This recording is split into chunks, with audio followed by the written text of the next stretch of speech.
Hello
जी। Good morning, सुप्रभात।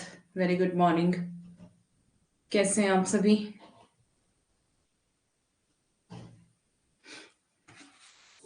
Audio video clear है मेरी?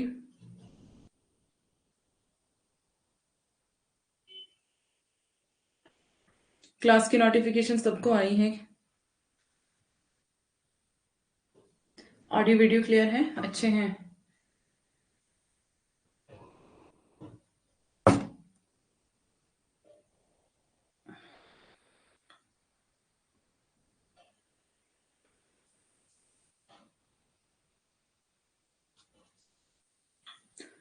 Good morning.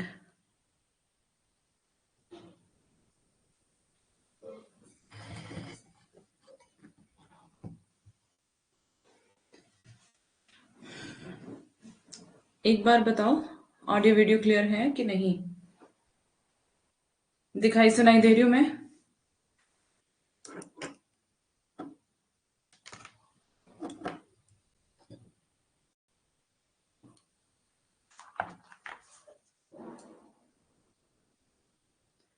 ज्यादा गोल?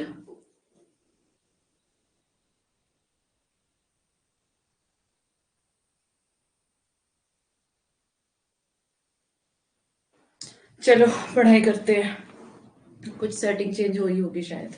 दोबारा से डाउनलोड किया है डिलीट करके।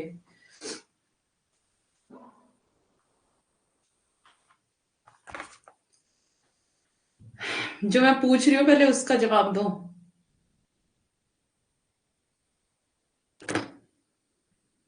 आफ्टर 3 मंथ जो मैंने कोर्स लिया है उसके अपलोडेड वीडियो मुझे नहीं मिलेंगे। आफ्टर 3 मंथ मतलब मैं समझी नहीं, सुनीता क्या कहा आपने?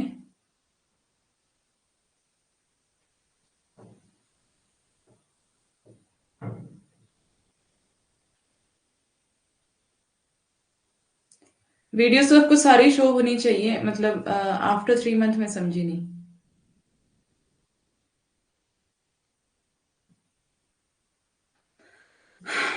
मैंने किसी को पूछा था कि ऑडियो वीडियो क्लियर है, किसी ने कोई जवाब नहीं दिया है ना।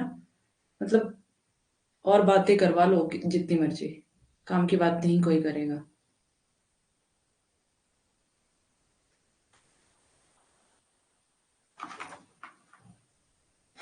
3 महीने पहले आफ्टर होता है क्या?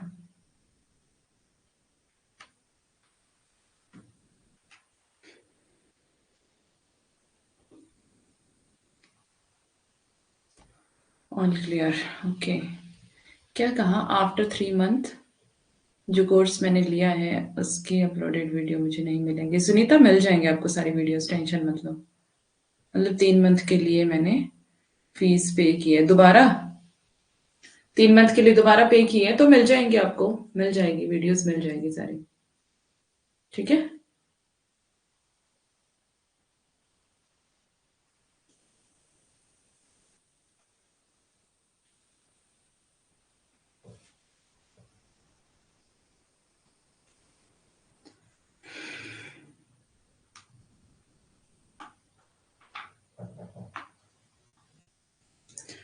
चलिए पढ़ते हैं।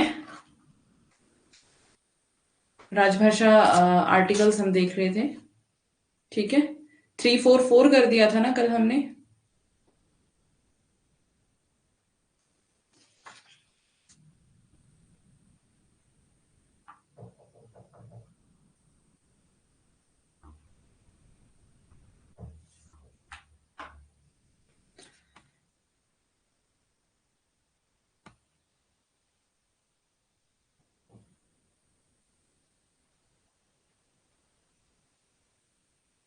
पिछले 1 साल से भी तुम्हारे पास था ही कोर्स।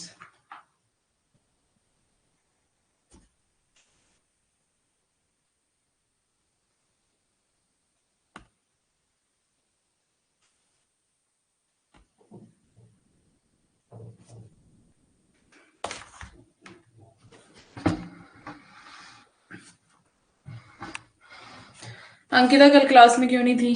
विनोद क्यों नहीं था कल क्लास में? दिसंबर में एक्सपायर बता रहा है क्या? उसके बाद मुझे अपलोडेड वीडियो देखने को मिलेगा? एक्सपायर हो जाएगा तो फिर देखने को नहीं मिलेगा। ठीक है। एक्सपायर के बाद नहीं देखने को मिलेगा।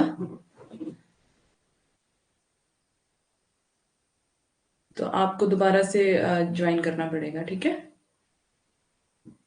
अच्छा होगा ज्वाइन कर लो क्योंकि अभी रिवीजन कोर्स शुरू होने वाला है। ठीक है।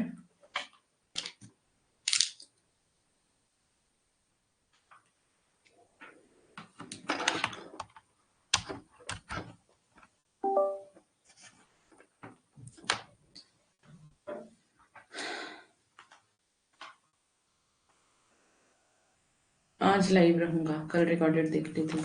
अंकिता क्यों नहीं थी कल क्लास में?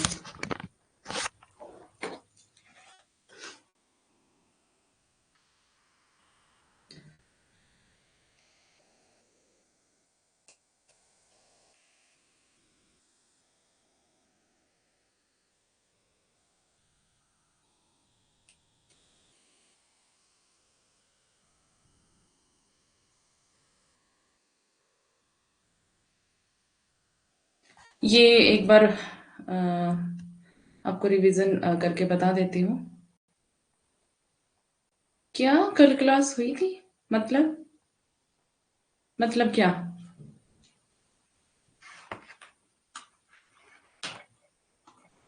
इतनी अनजान बन रही हो? देवनागरी लिपि अक्षरिक है और वर्णमाला का क्रम वैज्ञानिक है। ठीक है। 14 सितंबर 1949 आपको याद रखना है। भारत के संविधान में हिंदी को राजभाषा के रूप में मान्यता प्राप्त की गई थी। और भारतीय संविधान के भाग 17 में अनुच्छेद 343 से 51 तक राजभाषा का संविधान में प्रावधान किया गया है। ये आपको याद रखना है। 2 बजे हुई थी कल दिन में क्लास, कहाँ थी तुम? क्यों अनाउंसमेंट में प्रॉपर डाल रही थी, क्यों नहीं पता तुमको भाई? यूनिट 1 के नोट्स अपलोड नहीं है। यूनिट 1 के नोट्स आपको ये देखती हूँ अगर इसका पीडीएफ बन जाएगा तो, जो मैं अभी ऐसे लिख के करवा रही हूँ। ठीक है। संविधान की 8वीं अनुसूची में 22 भाषाओं को मान्यता प्राप्त की गई है। और 8वीं अनुसूची का आपको नाम याद रखना है। कितनी भाषाओं को मान्यता है? 22 भाषाओं को। ये आपको पता होना चाहिए। ठीक है। और उसमें मूल संविधान में 14 भाषाएं थी, फिर जैसे जैसे संविधान में संशोधन होते गए तो क्या हो गया?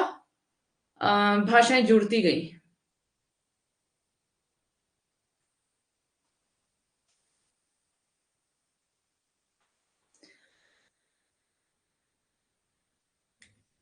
ठीक है, मूल संविधान में 14 भाषाएं थी और ये 22 भाषाओं के नाम असमिया, बंगला, बोडो, डोगरी, गुजराती, हिंदी, कन्नड़, कश्मीरी, कोंकणी, मैथिली, मलयालम, मणिपुरी, मराठी, नेपाली, उड़िया, पंजाबी, संस्कृत, संथाली, सिंधी, तमिल, तेलुगु, उर्दू। ठीक है, उसके बाद जो पहला संविधान में संशोधन हुआ, ओके ओके ठीक है, अब क्लास मत मिस किया करो, बहुत सारी चीजें छूट जाती हैं। ओके, संविधान का जो पहला संशोधन हुआ, 21वां संशोधन, वो कब हुआ? 1967। सिंधी उसमें जोड़ी गई फर्स्ट, पहली पहली जो 14 भाषाओं के बाद जो 15वीं भाषा जोड़ी गई वो कौन सी थी? सिंधी। 21वां संविधान संशोधन 1967 में हुआ था। ठीक है, सिंधी जोड़ी गई और ये 15 हो गई। 71वां संशोधन अधिनियम 1992, ये इसमें मतलब जो दूसरा संशोधन हुआ ये कब हुआ? 1992 में हुआ। और कौन सा संशोधन था? 71वां 1992 में हुआ था। इसमें 3 भाषाएं जोड़ी गई, कोंकणी, मणिपुरी और नेपाली। 18 भाषाएं हो गई टोटल। ठीक है, पहले 15 हो गई थी सिंधी के जोड़े जाने से 15, और फिर 18 हो गई 3 और जोड़े जाने से। ठीक है, उसके बाद थर्ड जो संशोधन हुआ, 92वां संशोधन था ये, जो मतलब आपको पढ़ना है तीसरे नंबर पर। ठीक है, तो मतलब संशोधन वैसे लगातार होते गए। ये जो संशोधन था इसमें ये कब हुआ था? ये 2003 में हुआ था, ये आपको ध्यान रखना है। और इसमें 4 भाषाएं जोड़ी गई थी, बोडो, डोगरी, मैथिली और संथाली। ठीक है, और फिर टोटल 22 भाषाएं हो गई। इसके लिए मैंने आपको ये बताया था, एक बोर्ड मार्क्स का रूल पढ़ते हैं फर्स्ट पेपर में, तो आपको याद होगा, उसी वही ट्रिक यहाँ पे याद रख लेना। ठीक है, बोडो, डोगरी, मैथिली और संथाली। उसके बाद हम आते हैं अनुच्छेद पर। 343 से 51 तक हमें पढ़ना होता है, और 343 में क्या है? लिपि और अंक और भाषा, 3 बातें हैं यहाँ पर। लिपि देवनागरी, अंकों का स्वरूप अंतरराष्ट्रीय और भाषा हिंदी। ठीक है, लिपि देवनागरी, अंकों का स्वरूप अंतरराष्ट्रीय और भाषा हिंदी, ये 3 बातें आपको इसमें याद रखनी है फर्स्ट में, यानी कि 343 में। उसके बाद है संघ की राजभाषा हिंदी और लिपि, मतलब यही पूरा इसका डिटेल है, लिपि देवनागरी। तीन तीन चीजें आपको इसमें याद रखनी है। और अंकों का स्वरूप अंतरराष्ट्रीय। हम पहुंचे थे 344 पर, और इसमें आयोग के बारे में है। ठीक है, और ये मैंने आपको कल पूरा पढ़ के बता दिया था कि क्या है इसमें। ठीक है, बस आपको इसके लिए आयोग को याद रखना है। उसके बाद हम आते हैं 345, 345। 345 में क्या है? अनुच्छेद 345, और इसके लिए आपको याद रखना है प्रत्येक राज्य को राजभाषा चयन करने का अधिकार है। ठीक है, क्या है इसमें? प्रत्येक राज्य को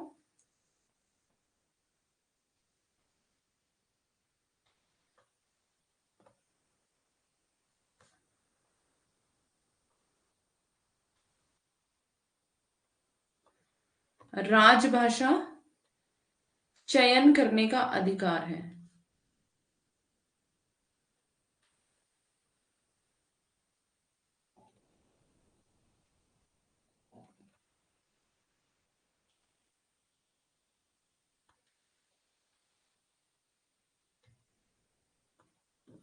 तो इसमें ये बताया गया है। ठीक है, तो इसको थोड़ा सा मैं पढ़ रही हूं। किसी राज्य का विधानमंडल विधि द्वारा उस राज्य में इस्तेमाल होने वाली भाषाओं में से किसी एक या अधिक भाषाओं को या हिंदी को उस राज्य के सभी या किन्हीं शासकीय प्रयोजनों के लिए अंगीकार कर सकता है। जब तक ऐसा नहीं किया जाता, अंग्रेजी का प्रयोग उसी प्रकार किया जाता रहेगा जिस प्रकार उससे ठीक पहले किया जाता जा रहा था। ये हमने देख लिया था ना कि 15 साल की अवधि का जो ठहराया गया था, ये पीरियड एक कि 15 साल तक क्या होगा? 15 साल तक भाषा अंग्रेजी रहेगी, और उसके बाद 15 साल के बाद हिंदी कर दी जाएगी, लेकिन अंग्रेजी अभी तक चल रही है। तो 15 साल की अवधि को भी आपको याद रखना है इसी में, है ना? 15 साल की अवधि।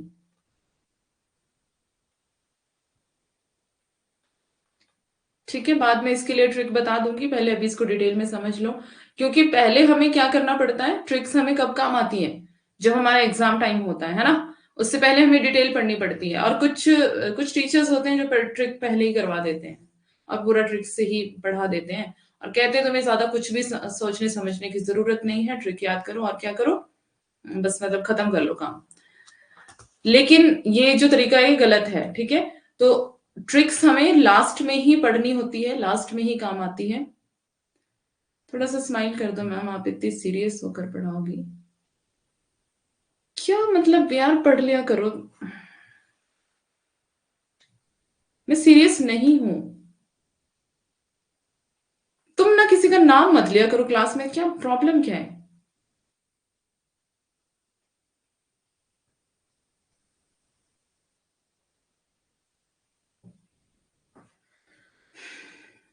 सीरियस नहीं हूं, पढ़ा रही हूं, ठीक है। टेंशन मत लो, मैं किसी से गुस्सा नहीं हूं। गुस्सा भी नहीं हूं, नाराज भी नहीं हूं, ठीक है। अभी पढ़ लेते हैं।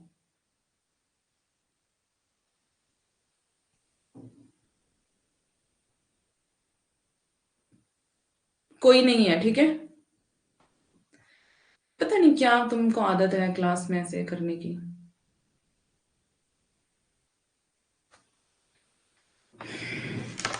मैंने सिर्फ एग्जाम्पल दिया है, मैंने किसी का नाम लेने को यहाँ नहीं कहा है, ठीक है।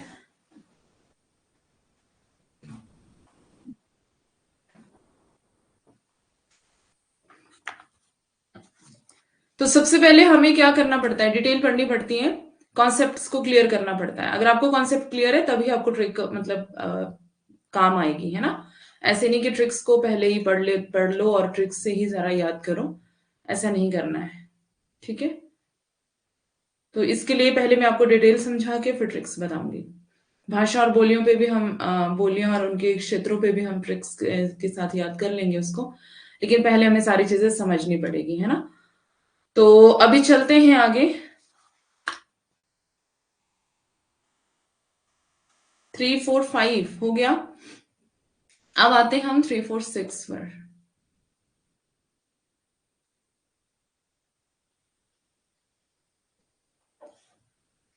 3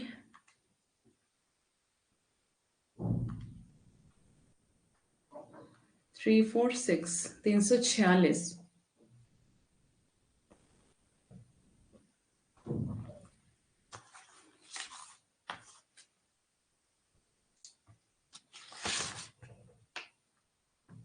346 में है पत्र व्यवहार।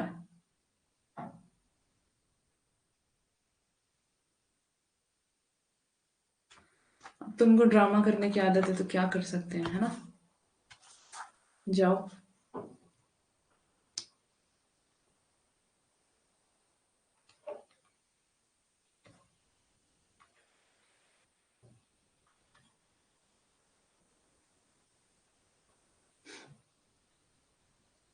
ना यहाँ पे मुझे सिखाने का अधिकार है, ना मुझे किसी को डांटने का अधिकार है। ऐसे नाराज होके मतलब बैठ जाते हैं जैसे पता नहीं। पढ़ना है पढ़ो, नहीं पढ़ना है मत पढ़ो, जा सकते हैं सब क्लास से, ठीक है। पत्र व्यवहार याद रखना है यहां पर आपको, ठीक है। अब मुझे कोई डिस्टर्ब नहीं करेगा, नहीं तो मैं किसी के कमेंट नहीं देखूंगी। ओके, तो तुम पढ़ लो ना अब।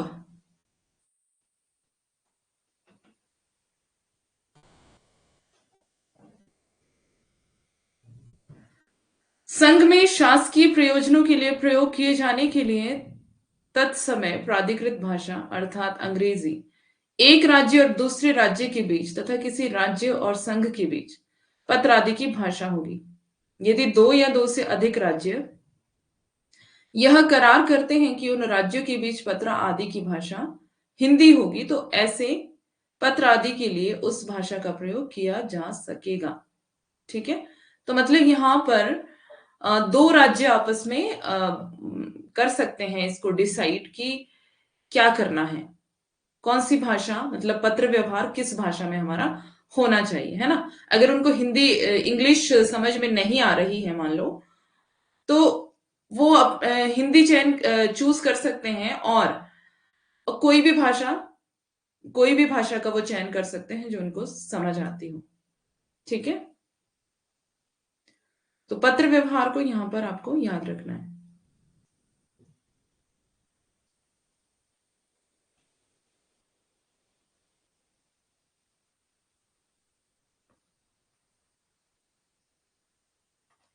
Three four four seven 347। 347 में क्या देखना है हमारे, राज्य एक से अधिक मतलब राज्य की एक से अधिक राजभाषा हो सकती है। ठीक है। 347, यदि किसी राज्य की जनसंख्या का पर्याप्त भाग यह मांग करे कि उसके द्वारा बोली जाने वाली भाषा को उस राज्य में दूसरी भाषा के रूप में मान्यता दी जाए, तो राष्ट्रपति उस राज्य में सर्वत्र या उसके किसी भाग में शासकीय प्रयोजन के लिए उस भाषा को मान्यता देने का उपबंध कर सकता है। 347।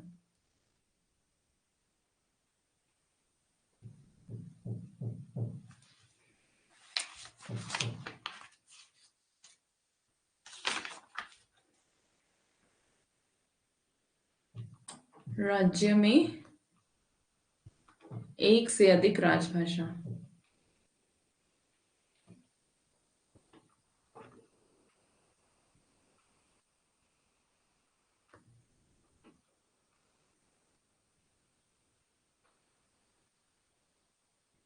ठीक है। ये आपको ध्यान रखना है, बस एक एक पॉइंट आपको याद रखना है हर एक आर्टिकल के लिए। अब आते हैं हम, यहां तक नोट कर लिया सबने? यहां तक नोट हो गया? आगे चलना होगा तो थम्स अप दे देना।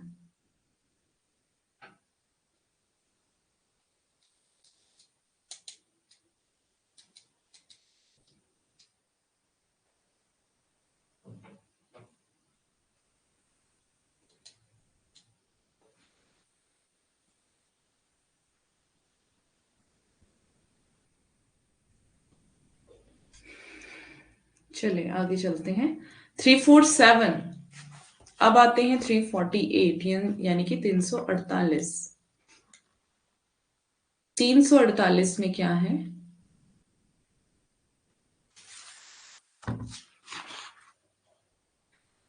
न्यायालय की भाषा के बारे में इसमें बताया गया है। तो पहले हम लिख देते हैं यहां पर न्यायालय की भाषा।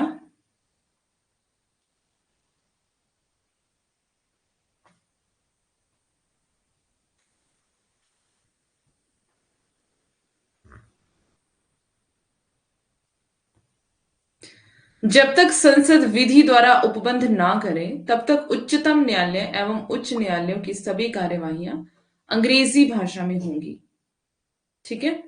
तो यहां पे बता रहे हैं कि जब तक संसद विधि द्वारा उपबंध ना हो तब तक क्या होगा, उच्च न्यायालय और उच्चतम न्यायालय की सभी कार्यवाहियां अंग्रेजी भाषा में ही होंगी।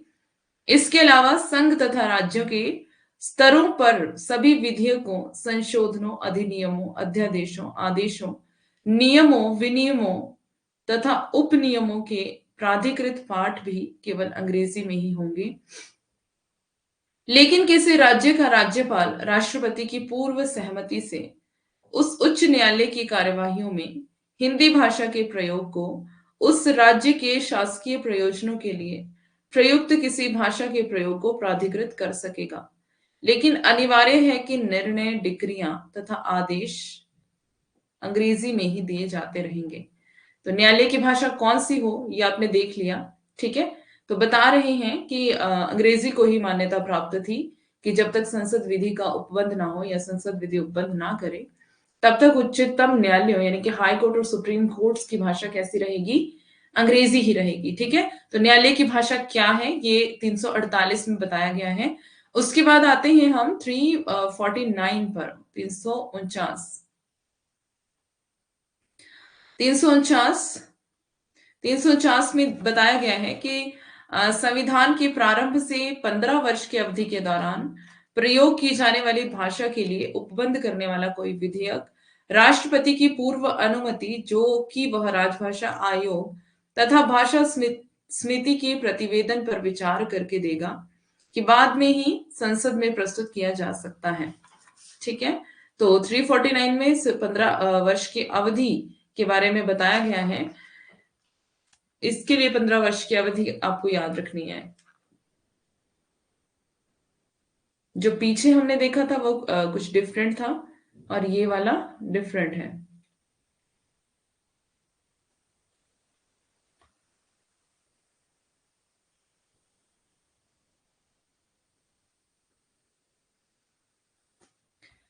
संविधान के प्रारंभ से, मतलब जब से संविधान की शुरुआत हुई है, तब से 15 वर्ष की अवधि के दौरान प्रयोग की जाने वाली भाषा के लिए उपबंध करने वाला कोई विधेयक राष्ट्रपति की पूर्व अनुमति, जो कि वह राजभाषा आयोग तथा भाषा समिति के प्रतिवेदन पर विचार करके देगा, के बाद ही संसद में प्रस्तुत किया जा सकता है। 350 350 में बताया गया है अल्पसंख्यक। ठीक है।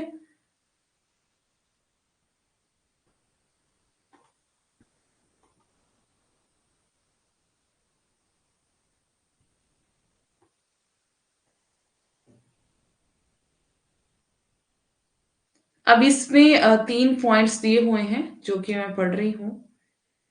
प्रत्येक व्यक्ति किसी शिकायत को दूर करने के लिए संघ या राज्य के किसी अधिकारी या प्राधिकारी को यथास्थिति संघ में या राज्य में प्रयोग होने वाली किसी भाषा में अभ्यवेदन देने का हकदार होगा। दूसरा पॉइंट है, किसी राज्य में भाषाई अल्पसंख्यक वर्गों के बच्चों को उनकी मातृभाषा में शिक्षा के लिए उचित प्रबंध किया जाए। तो अल्पसंख्यक के लिए आपको बस यही याद रखना है। इसमें बताया गया है कि भाषाई अल्पसंख्यक मतलब कि जो भाषा मतलब कम बोली जाती है, कम जो एरिया है उसको, उस भाषा को कवर करता है, तो उनके लिए बता रहे हैं। उनके अल्पसंख्यक जो वर्ग हैं, उनके बच्चों को उनकी मातृभाषा में शिक्षा देने के लिए उचित प्रतिबंध किया जाना चाहिए, है ना, मतलब प्रबंध किया जाना चाहिए। थर्ड है इसमें, भाषाई अल्पसंख्यक वर्गों के लिए राष्ट्रपति एक विशेष अधिकारी नियुक्त करेगा। यह अधिकारी उस वर्ग के भाषाई हितों की रक्षा उपायों से संबंधित राष्ट्रपति को प्रतिवेदन देगा तथा राष्ट्रपति इसे संसद में रखवाएगा और संबंधित राज्यों की सरकारों को भिजवाएगा। तो अल्पसंख्यक, बस आपको भाषाई अल्पसंख्यक या फिर अल्पसंख्यक, ये वर्ड आपको याद रखना है 350 के लिए। उसके बाद आते हैं 351 पर, 351 पर। 351 में क्या आपको याद रखना है कि प्रचार की जिम्मेदारी किसकी होगी? संघ की होगी। प्रचार की जिम्मेदारी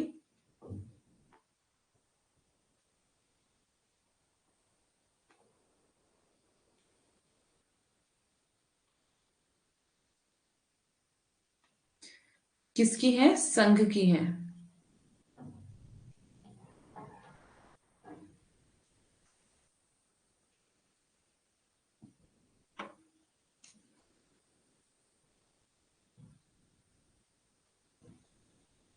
संविधान के प्रारंभ से 15 वर्ष की अवधि के दौरान प्रयोग की जाने वाली भाषा के लिए उपबंध करने वाला कोई विधेयक राष्ट्रपति की पूर्व अनुमति के बाद ही संसद में प्रस्तुत किया जा सकता है, प्रतिवेदन। ठीक है। अगर नहीं समझ में आ रहा है, इसको शाम को बता दूंगी, अभी मेरा दिमाग ज्यादा काम नहीं कर रहा है। इसको पढ़ रही हूं मैं आगे। संघ का यह कर्तव्य होगा कि यह हिंदी भाषा का प्रसार करे, उसका विकास करें। इसको शाम की क्लास में पूरा ट्रिक्स के साथ समझा दूंगी। ठीक है। संघ का यह कर्तव्य होगा कि वह हिंदी भाषा का प्रसार करे, उसका विकास करे, ताकि वह भारत की मिलीजुली संस्कृति के सभी तत्वों की अभिव्यक्ति का माध्यम बन सके और उसकी प्रकृति में हस्तक्षेप किए बिना 8वीं अनुसूची में विनिर्दिष्ट भाषा भारत की अन्य भाषाओं के प्रयुक्त रूप, शैली और पदों को आत्मसात करते हुए और जहां आवश्यक या वांछनीय हो वहां उसके शब्द भंडार के लिए मुख्यतः संस्कृत से और गौणतया अन्य भाषाओं के से शब्द ग्रहण करते हुए उसकी स्मृति सुनिश्चित करें। तो ये 351 में बताया गया है कि मतलब अलग अलग भाषाओं से आप शब्दों को ग्रहण कर सकते हैं और अपनी भाषा में उसको डाल सकते हैं। ठीक है। तो संघ का कर्तव्य क्या है? क्या जिम्मेदारी दी गई है संघ को? कि प्रचार करना है। किसका प्रचार? हिंदी भाषा का प्रचार। ठीक है। हिंदी भाषा का प्रचार प्रसार करना है किसका? हिंदी भाषा का। ठीक है।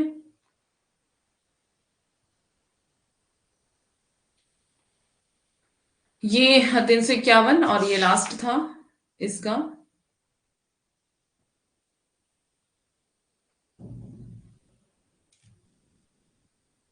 अब इसको जल्दी से नोट करो।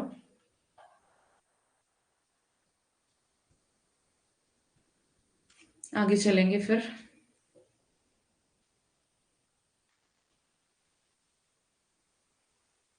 नोट हो जाएगा तो बता देना।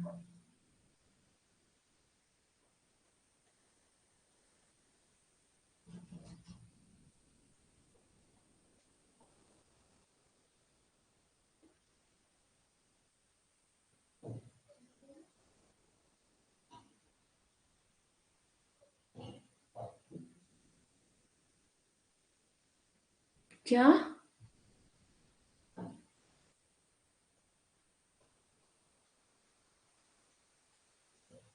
क्या कह रही हो? तुम्हारी भाषा हमारी समझ से परे है।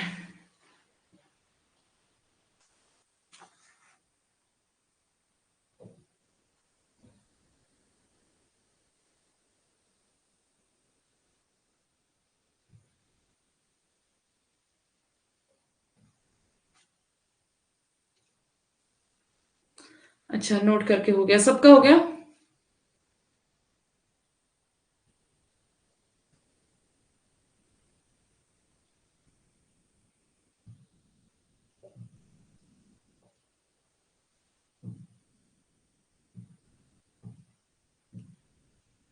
आठ थी, आप क्लास में थी या अभी आई हो?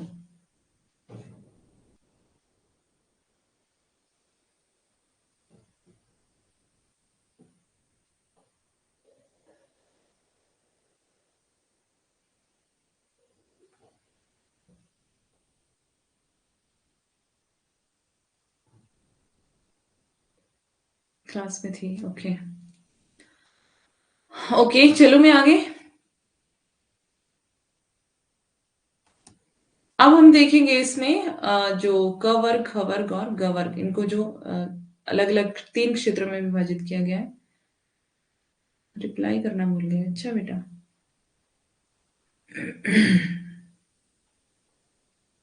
राजभाषा नियम 1976 के अधीन केंद्रीय सरकार के कार्यालयों को तीन वर्ग क्षेत्रों में विभाजित किया गया है। ठीक है, केंद्रीय सरकार के कार्यालयों की बात हो रही है यहाँ पर। तीन वर्गों में विभाजित किया गया है, तीन भागों में विभाजित किया गया, या तीन वर्ग क्षेत्रों में विभाजित किया गया। तो उसमें है क वर्ग, ख वर्ग और ग वर्ग।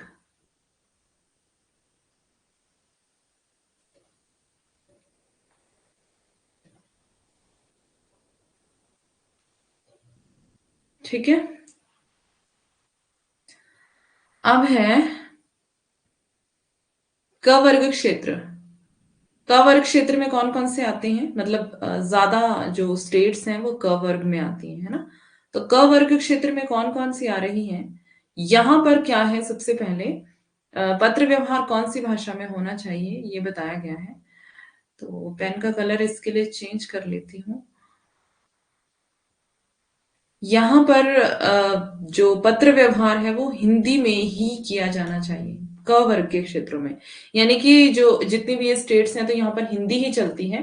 तो हिंदी जो लोग अच्छे से समझ सकते हैं वो कौन कौन सी स्टेट है, या फिर हिंदी कहाँ पर चलती है, कौन कौन सी स्टेट्स हैं, ये बताया गया है यहाँ पर। ठीक है।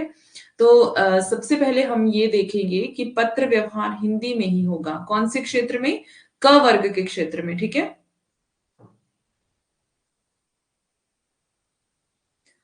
पत्र व्यवहार हिंदी में ही किए जाएं।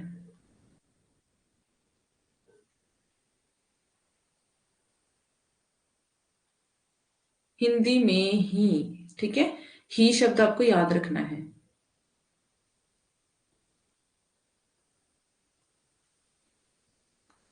ये इंपॉर्टेंट।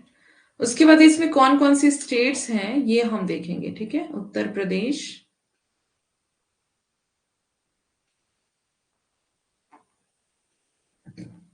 मध्य प्रदेश,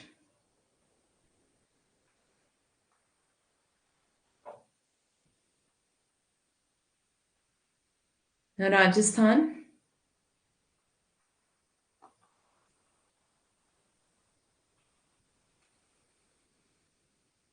बिहार,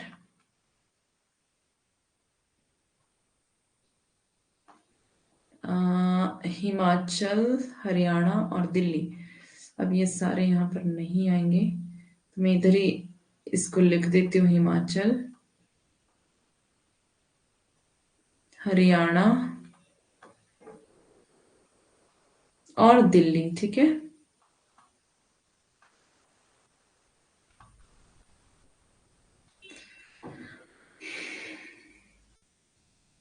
अब देखते हैं ख वर्ग क्षेत्र।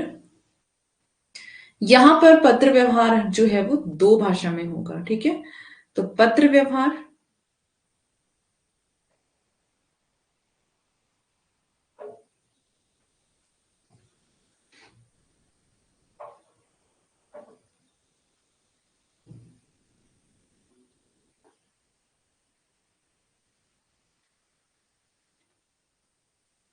क्लियर दिख रहा है ना आप लोगों को?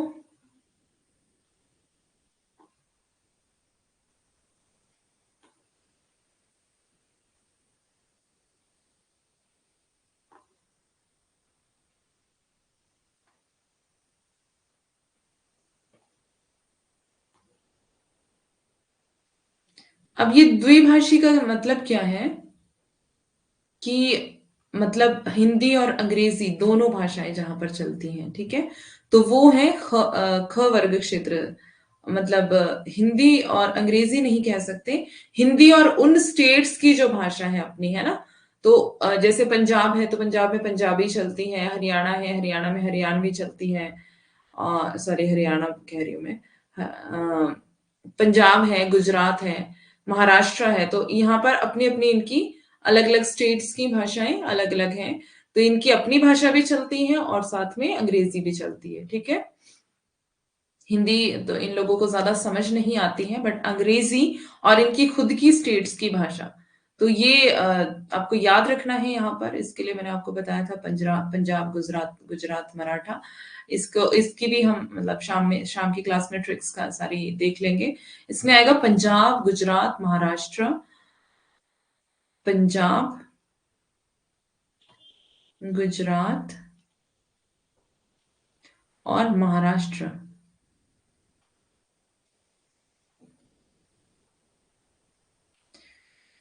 फिर चंडीगढ़ और इसके साथ ही अंडमान निकोबार।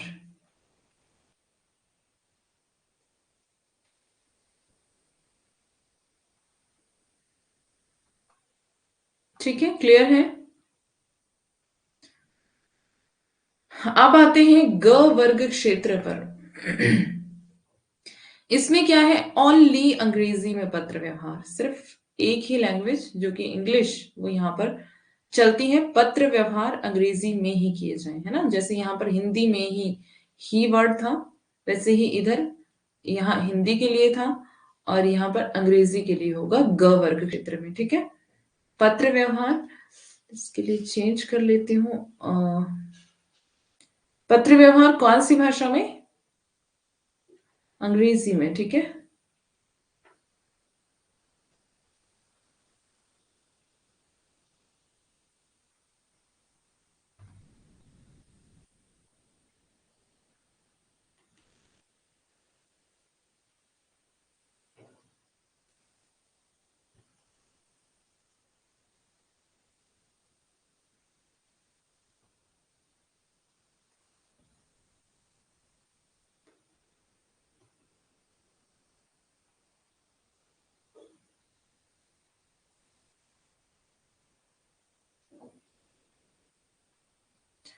अब पश्चिम बंगाल, उड़ीसा, पश्चिम बंगाल, उड़ीसा,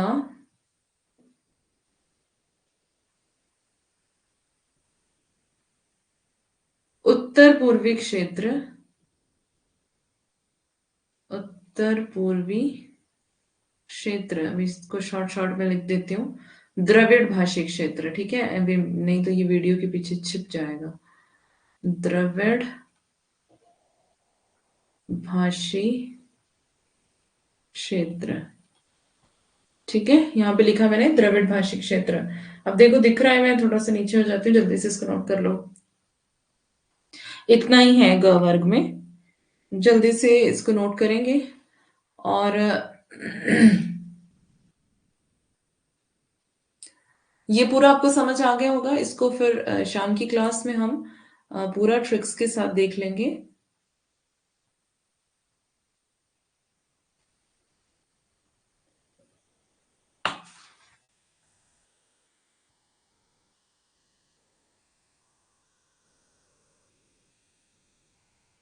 दिख रहा है ना, द्रविड़ भाषी क्षेत्र लिखा है सबसे नीचे, ठीक है, सॉरी। पत्र व्यवहार अंग्रेजी में ही किए जाएं। पश्चिम बंगाल है, उड़ीसा है, उत्तर पूर्वी क्षेत्र और द्रविड़ भाषी क्षेत्र।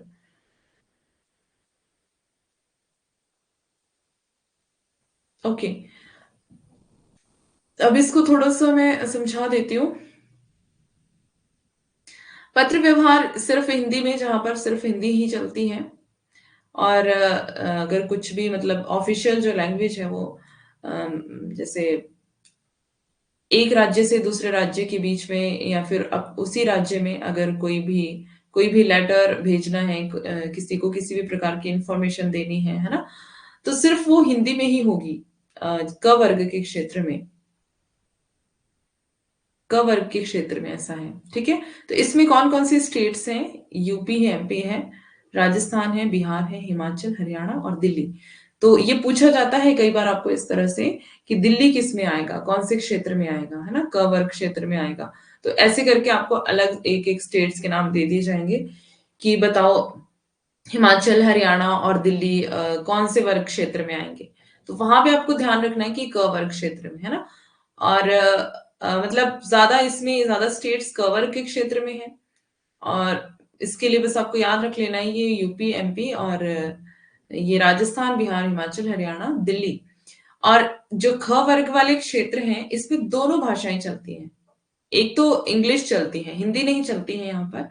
एक तो अंग्रेजी और दूसरी इनकी राज्य की खुद की भाषा, है ना, क्योंकि इनकी अपनी लिपि है।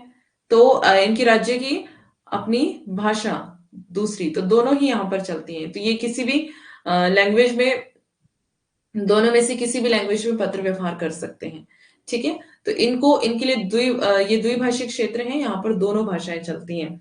तो पंजाब, गुजरात, महाराष्ट्र, चंडीगढ़, अंडमान निकोबार, ये 1 2 3 4 5, ये 5 नाम आपको याद रखने हैं।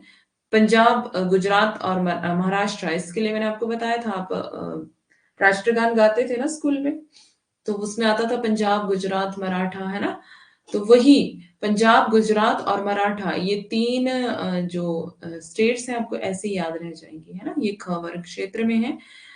अब देखो क पहले आता है, तो पहले आता है क, उसके बाद आता है ख। तो क पहले है, तो यहां पर सिर्फ हिंदी, है ना, पहले नंबर पर हिंदी। ये ख वर्ग है, यानी कि दूसरे नंबर पर आता है, तो यहाँ पर दो भाषाएं चलती हैं। ख वर्ग क्षेत्र जो है वो द्विभाषी है, ठीक है। तो इसको आपको ऐसे याद रख लेना है कि ख जो है वो दूसरे नंबर पर आता है, तो इसलिए ये द्विभाषी है। तो यानी कि दो भाषाएं यहाँ पर चलती हैं। इसके लिए आपको बताया मैंने, पंजाब, गुजरात, मराठा, सेम जो आप राष्ट्रीय गान में गाते थे, पंजाब, गुजरात, मराठा, वही 3 नाम आपको वैसे ही याद रख लेने हैं ख वर्ग क्षेत्र के लिए। चंडीगढ़ आपको वैसे ही याद रह जाएगा, ये पंजाब के साथ ही जुड़ा हुआ है, ठीक है। तो चंडीगढ़ आपको वैसे ही याद रह जाएगा। अंडमान निकोबार याद रख लेना। ये मतलब आपको ख वर्ग क्षेत्र याद हो गया, तो आपको क वर्ग में ज्यादा मुश्किल नहीं होगी, क्योंकि इसमें कम स्टेट्स हैं, तो आपको ये ऐसे ही याद रखनी है। और जो जिसमें ज्यादा है वो अगर मान लो ऑप्शन में आ भी जाए, तो आपको पता चल जाएगा कि ये क वर्ग क्षेत्र में ही आएगा, है ना। मान लो अगर आपको पंजाब, गुजरात, मराठा, चंडीगढ़, अंडमान निकोबार, ये 5 नाम आपको अगर याद हैं, तो आपको ये ज्यादा नाम याद करने की जरूरत नहीं है इधर उधर वाले, है ना, क्योंकि आपको बीच वाले याद हैं। तो दोनों में अगर इनमें से कुछ पूछ लिया जाए, क वर्ग और ख वर्ग से, तो आपको वैसे ही याद रह जाएगा, है ना, क्योंकि इसमें ज्यादातर स्टेट्स इसमें है, क वर्ग में।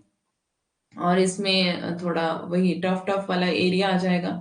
और अगर पूछ भी लिया जाए, मान लो क वर्ग से या ग वर्ग से कुछ भी पूछ लिया जाए, तो इन दोनों में आपको कंफ्यूजन नहीं होगा, अगर आपको बीच वाला जो याद रह जाएगा तो, है ना? तो बीच वाला जो वर्ग है यानी कि ख वर्ग है, अगर आपको ये वाला याद रह गया, तो फिर आपको दोनों में जो इसके इर्द गिर्द दो क्षेत्र हैं वो आपको भूलेंगे नहीं। ठीक है, तो इसको बस आपको कम वाला याद करना है, ज्यादा वाले को देखने की मतलब याद करने की जरूरत नहीं है। बाकी आपको क्लियर हो गई हैं चीजें।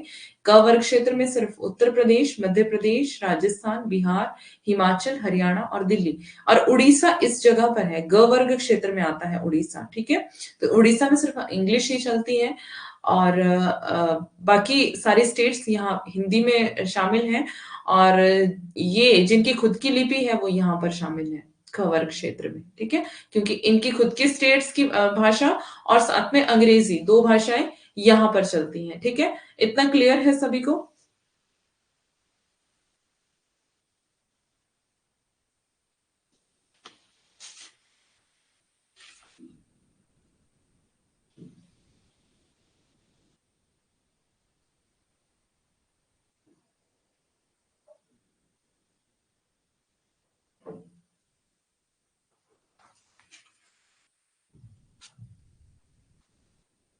हो गया?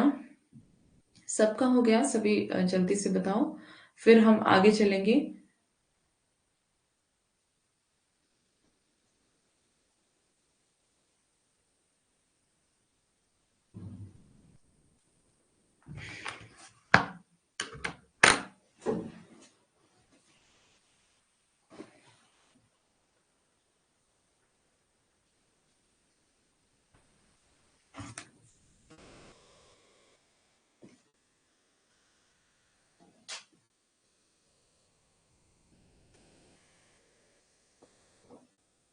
Seven sisters?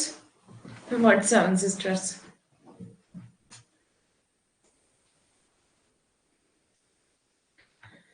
चले।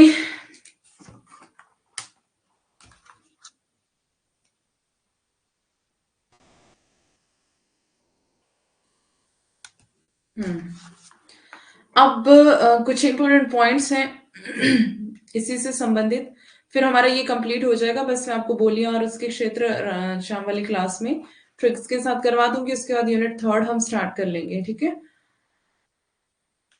तो यहाँ पर हमें देखना है कुछ इंपॉर्टेंट पॉइंट्स। पहले विधानमंडलों की भाषा।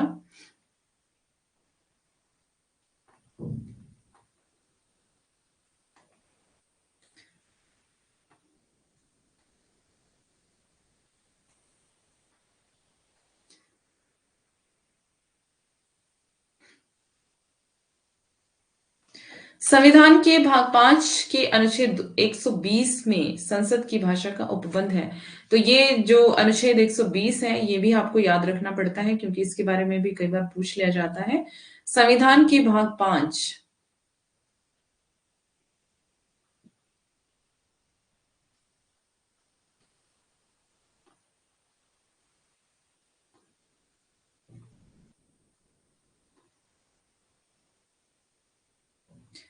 के अनुच्छेद 120।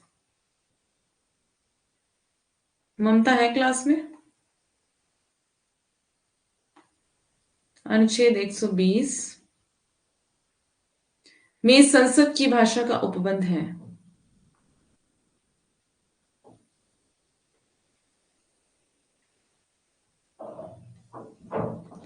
संसद की भाषा का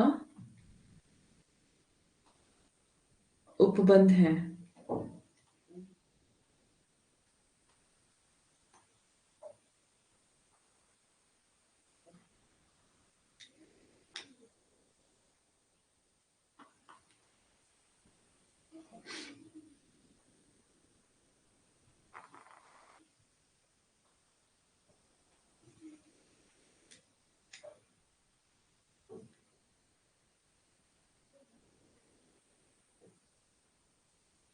उसके बाद उसमें कहा गया है कि संसद कार्य हिंदी या अंग्रेजी में किया जाएगा, लेकिन यथास्थिति सदन का पीठासीन अधिकारी किसी सदस्य को उसकी मातृभाषा में सदन को संबोधित करने की अनुमति दे सकता है। बस ठीक है, इतना ज्यादा याद रखने की जरूरत नहीं है, जितना यहाँ पर लिख दिया है इसी को आपको याद रखना है, ठीक है। उसके बाद यहाँ पर आ जाते हैं संविधान के भाग 6। संविधान के भाग 6 के अनुच्छेद 210।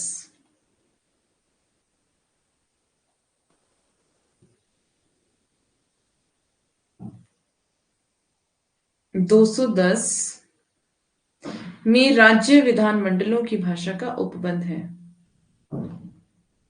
किस चीज का? राज्य विधानमंडलों की भाषा का।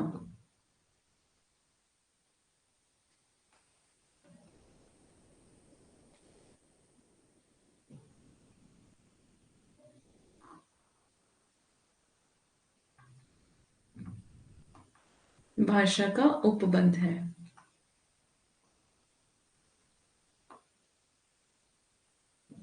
ठीक है। आपको भाग 5 मतलब ये सॉरी 120 अनुच्छेद और अनुच्छेद 210 ये ये भी इंपॉर्टेंट है, ये आपको पूछा जाता है। ओके।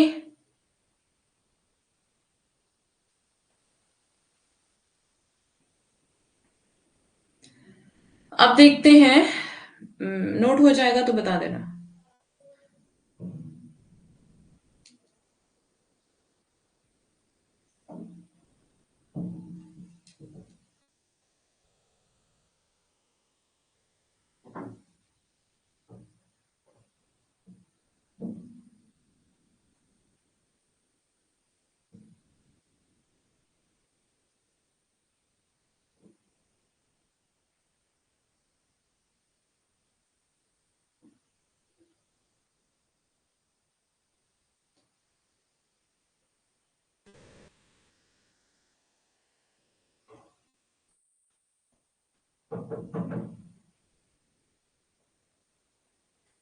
हो गया।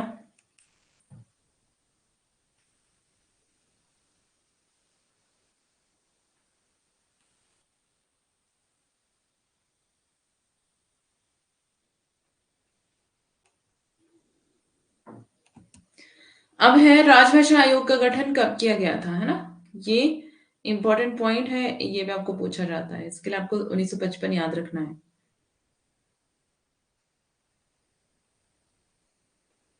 राजभाषा आयोग का गठन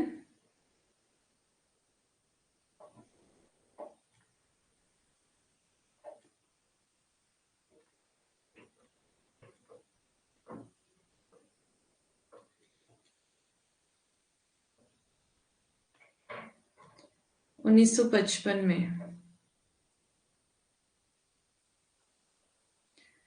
1955 में किया गया। राष्ट्रपति ने किया है ये। ठीक है, राष्ट्रपति कौन थे उस समय? राजेंद्र प्रसाद। और किसकी अध्यक्षता में? राजभाषा आयोग का गठन 1955 में राष्ट्रपति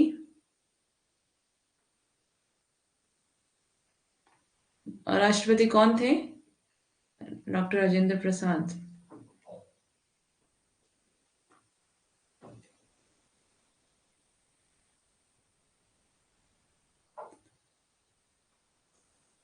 इट्स ओके बेटा, पढ़ लो अभी, ठीक है।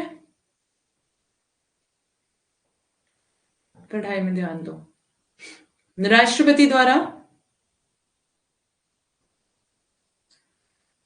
किसकी अध्यक्षता में किया गया? बाल गंगाधर बीजी खैर, ठीक है। बीजी खैर। अब बच्चे इसमें बहुत ज्यादा कंफ्यूज हो जाते हैं कि बीजी खेर कौन है। तो कई बार बीजे खेर लिखा आ जाता है और कई बार बाल गंगाधर, ठीक है। कई बार बाल गंगाधर भी आ जाता है ऑप्शन में और कई बार बीजे खेर भी आ जाता है ऑप्शन में, तो वहां पर कंफ्यूज नहीं होना है, बीजे खेर ही बाल गंगाधर खैर है, ठीक है।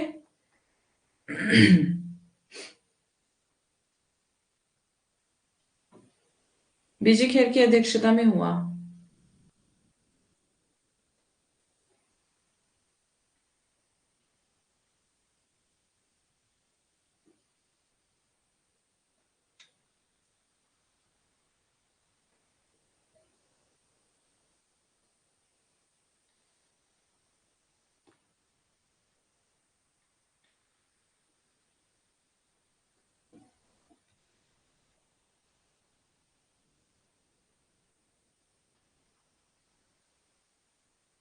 पहले राष्ट्रपानी, राष्ट्रपानी या राष्ट्रपति?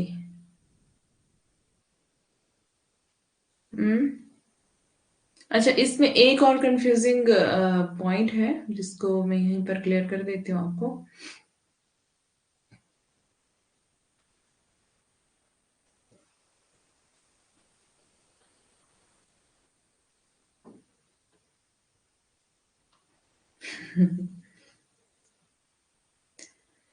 यहाँ पर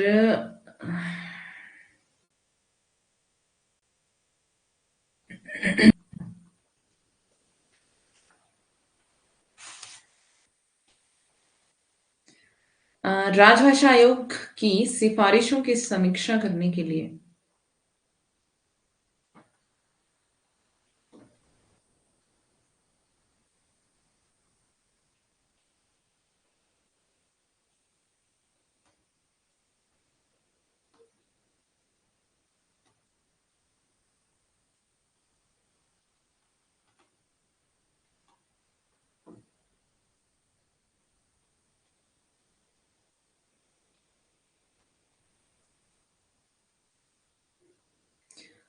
अरे माफ कर दिया मैंने, अब एक ही बात का रट्टा लगा के रखोगे क्या?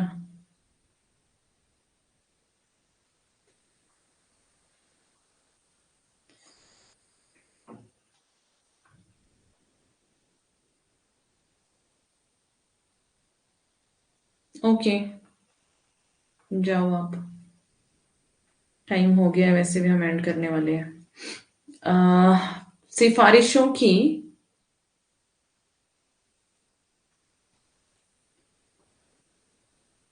समीक्षा करने के लिए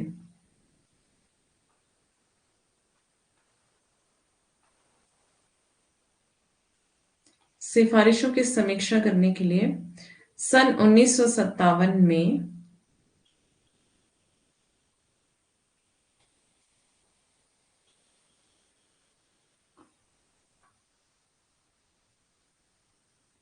1957 में गोविंद वल्लभ पंत की अध्यक्षता में, गोविंद वल्लभ पंत का नाम भी बहुत ज्यादा कंफ्यूज करता है, ठीक है? गोविंद वल्लभ पंत की अध्यक्षता में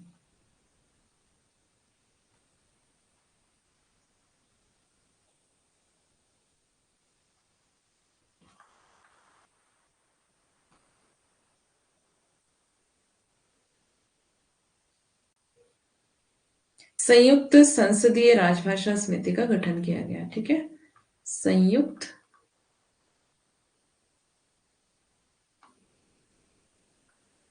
संसदीय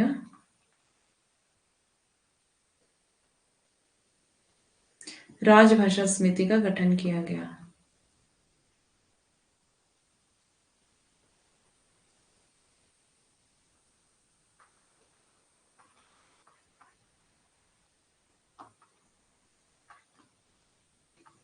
गठन किया गया। तो गोविंद वल्लभ पंत का नाम कहां पर आएगा और कहां पर बीजी खेर का नाम आएगा, ये अब आपको क्लियर हो जाना चाहिए, ठीक है?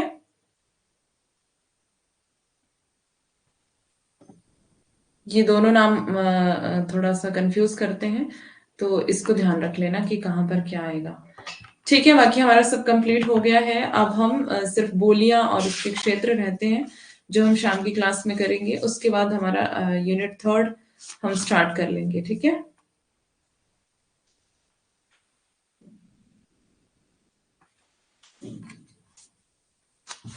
एक क्वेश्चन आपको पूछा जाता है, कौन सी भाषा का शब्द है, कौन सा शब्द कौन सी भाषा का है, किताब कौन सी भाषा का शब्द है, इस तरह से आपको क्वेश्चन पूछे जाते हैं, है ना? किताब बताओ कौन सी भाषा का शब्द है?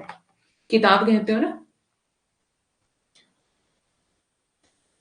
कौन सी भाषा का शब्द है किताब?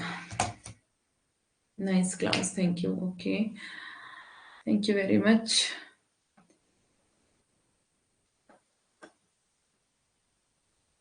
उर्दू।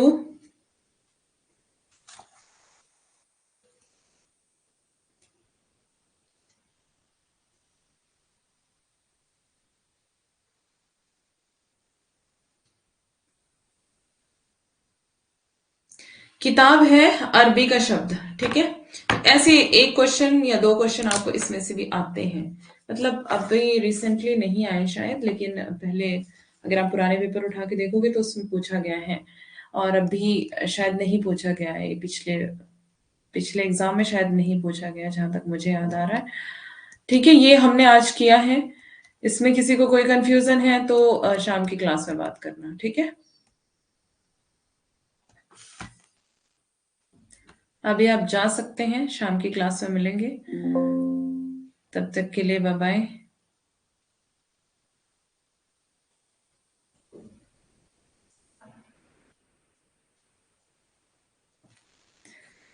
बाकी मैं इसी की पीडीएफ आपको बना के दे दूंगी।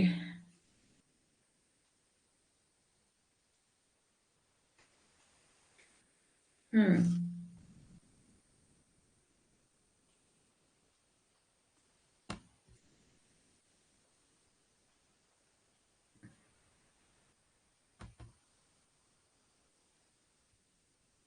चलो ठीक है।